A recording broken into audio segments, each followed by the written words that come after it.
हरिः ॐ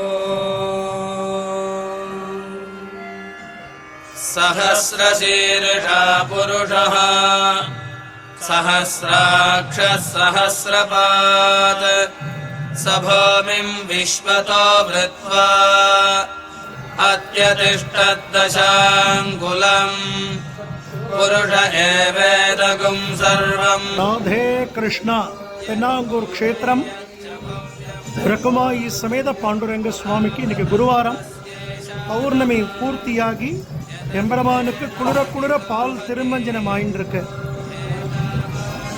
பிரகுமாயி சமேத பாண்டுரங்க சுவாமிக்கு நடக்கக்கூடிய இந்த பாலாபிஷேகத்தை நாம் சேவிக்கக்கூடிய மிகப்பெரிய பாக்கியம். சுவாமியை நல்லா பிரார்த்தனை பண்ணிக்கோங்க, நம் வேண்டிக்கிற எல்லா காரியங்களும் ஜெயமாகட்டும். ராதே கிருஷ்ணா, ராதே கிருஷ்ணா. ஜெய்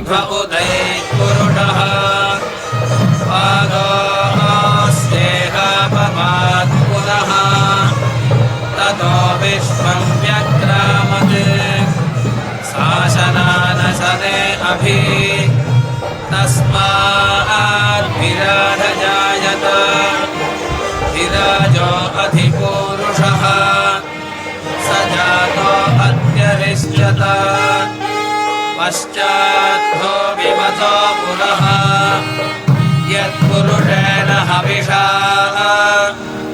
देवायज्ञमतन्वत वसन्तो अस्यासीदाज्यम् ग्रीष्मजिह्मः शरद्धविः सप्तास्यासन् परिधयः त्रिसप्त समिधः कृताः देवायज्ञन्तन्वानाः अपध्नन् पुरुषं पशुम् तैयज्ञम्।